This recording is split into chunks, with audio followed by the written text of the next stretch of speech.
வணக்கம் friends, welcome to Shalini's குயிசன். நம்ம சேனலை நீங்கள் ஃபஸ்ட் டைம் பார்க்குறீங்கன்னா சப்ஸ்கிரைப் பண்ணிக்கோங்க. பக்கத்தில் இருக்க பெல் பட்டனையும் கிளிக் பண்ணிக்கோங்க. அப்போ தான் நான் போடுற எல்லா வீடியோஸுமே உங்களுக்கு அப்டேட்டாக வரும். இன்றைக்கி நம்ம பார்க்க போகிற ரெசிபி நல்ல கிறிஸ்பியான பருப்பு அடை.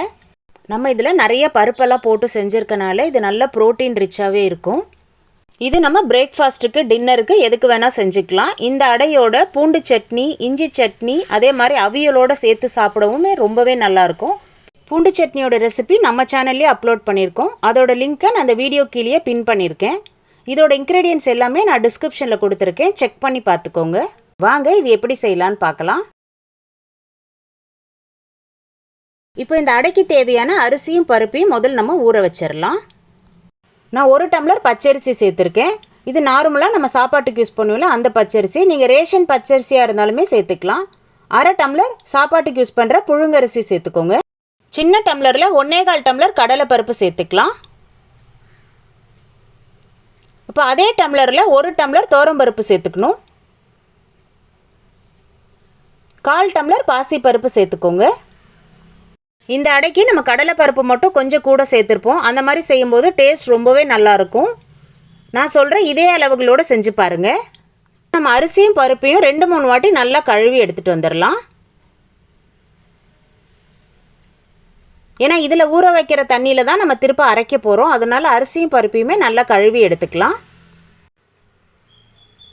இப்போ அரிசியும் பருப்பையும் நல்லா கழுவி எடுத்தாச்சு. இப்போ நம்ம தண்ணி சேர்த்து ஒரு 2 மணி நேரத்துக்கு நல்லா ஊற வச்சிடணும். ஒரு 15 காஞ்ச மிளகா சேர்த்துக்கலாம்.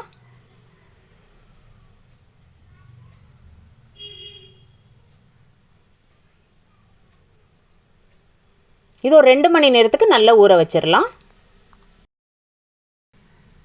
இப்போது 2 மணி நேரம் ஆயிடுச்சு.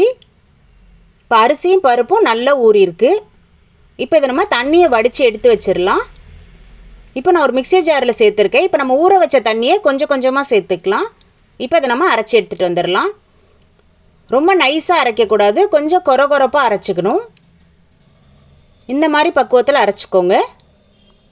அடை மாவு எப்போவுமே இந்த மாதிரி கொஞ்சம் கொரகொரப்பாக அரைச்சிக்கோங்க. ரொம்ப நைஸாக அரைச்சிட்டோம்னா அடை தோசை நம்மளுக்கு கிறிஸ்பியாகவே வராது. இப்போ நான் அரைச்சி வச்சுருந்தேன் இந்த மாவை இதில் சேர்த்துக்கிறேன். நீங்கள் கிரைண்டரில் அரைக்கிறதா இருந்தால் நீங்கள் ஃபுல்லாகவே சேர்த்து அரைச்சிக்கலாம். நான் மிக்சியிலனால நான் ஒரு 2 வாட்டி போட்டு அரைச்சி எடுத்திருக்கேன்.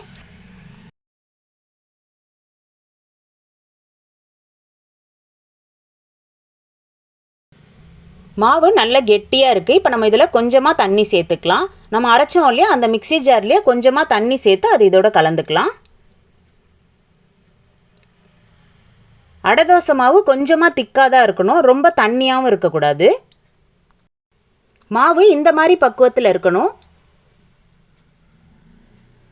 இப்போ இந்த அடைக்கு தேவையான தாளிப்பு பண்ணிடலாம். 2 ஸ்பூன் நல்லெண்ணெய் சேர்த்துக்கலாம். 1 ஸ்பூன் கடுகு, கொஞ்சமாக கருவேப்பிலை. இப்போ இது நல்லா பொரியட்டும். பொடியாக நறுக்குன்னா 2 வெங்காயம் சேர்த்துக்கோங்க. வெங்காயம் நல்லா வதங்கணும். வெங்காயம் கொஞ்சம் கண்ணாடி பதம் வர வரைக்கும் நல்லா வதக்கி விடணும். அப்போ தான் இந்த அடைக்கு டேஸ்ட் ரொம்பவே நல்லாயிருக்கும். நீங்கள் வேணும்னா ஒரு கைப்பிடி முருங்கைக்கீரை கூட நம்ம போட்டு வதக்கிக்கலாம். நான் இன்றைக்கி இதில் முருங்கைக்கீரை சேர்க்கலை. இந்த மாவில் 1/2 ஸ்பூன் மஞ்சத்தூள், 1/2 ஸ்பூன் பெருங்காயம், இந்த அடைக்கு தேவையான உப்பு சேர்த்து நல்லா கலந்து வச்சுக்கலாம்.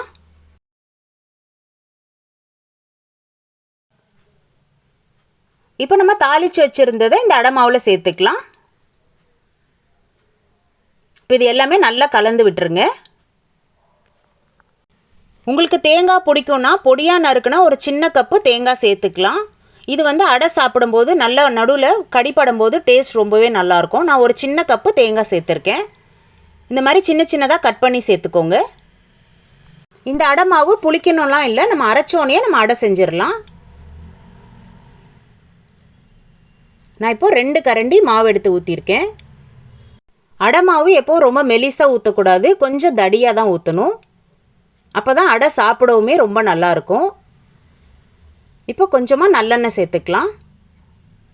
நம்ம ரொம்ப மெலிசாக ஊற்றிட்டா அது தோசை மாதிரி இருக்கும். இப்போ ஒரு பக்கம் நல்லா செவந்தோன்னு நம்ம திருப்பி விட்டுறலாம். இப்போ திருப்பி போட்டு ஒரு 2 ஸ்பூன் நல்லெண்ணெய் சேர்த்துக்கோங்க. அடைக்கு மட்டும் எப்போவுமே எண்ணெய் கொஞ்சம் கூடுதலாக தான் ஊற்றணும். அப்போ தான் அடை வந்து நல்லா எல்லா பக்கமுமே நல்லா செவந்து நல்லா கிறிஸ்பியாகவே வரும். அவ்வளோதான், நல்லா சூப்பராக வந்திருக்கு பாருங்கள். இன்னும் இந்த அடை நல்லா மொறுமொறுப்பாக வேணும்னா இந்த மாதிரி சின்ன பேனில் கொஞ்சமாக எண்ணெய் தடவிட்டு நம்ம ஒரு 2 கரண்டி மாவு சேர்த்துக்கலாம். பசங்களுக்கெலாம் இந்த மாதிரி செஞ்சு கொடுத்தா ரொம்பவே பிடிக்கும். இப்போ 2 ஸ்பூன் நல்லெண்ணெய் சேர்த்துக்கோங்க. இந்த மாதிரி சின்ன பேனில் ஊற்றும் போது இது ரொம்பவே கிறிஸ்பியாக இருக்கும். இப்போ ஒரு பக்கம் செவந்தோன்னு நம்ம திருப்பி விட்டுறலாம். திருப்பி போட்டோன்னே ஒரு 2 ஸ்பூன் எண்ணெய் சேர்த்துக்கலாம்.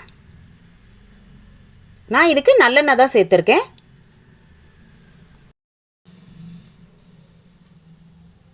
இந்த மாதிரி லைட்டாக ப்ரெஸ் பண்ணி விட்டுக்கோங்க. அப்போ தான் எல்லா பக்கமும் நல்ல ஈவனாக குக் ஆகிடும். பசங்களுக்கு நாட்டு சர்க்கரையோட கூட கொடுத்து பாருங்கள், பசங்க ரொம்ப விருப்பமாகவே சாப்பிடுவாங்க. அவ்வளோதான், நல்லா சூப்பராக ரெடி ஆயிடுச்சு பாருங்கள், நல்ல கிறிஸ்பியான பருப்பு அடை. இந்த ரெசிபி உங்களுக்கு பிடிச்சதுன்னா லைக் பண்ணுங்கள், ஷேர் பண்ணுங்கள். மறக்காமல் ஷாலினிஸ் குசின் யூடியூப் சேனலை சப்ஸ்கிரைப் பண்ணிக்கோங்க. பக்கத்தில் இருக்க பெல் பட்டனை கிளிக் பண்ணிவிட்டு ஆல் கொடுத்துக்கோங்க. அப்போ தான் நான் போடுற எல்லா வீடியோஸுமே உங்களுக்கு அப்டேட்டாக வரும். எப்படி இருந்துன்னு கமெண்ட்லேயும் சொல்லுங்கள். தேங்க்ஸ் ஃபார் வாட்சிங்.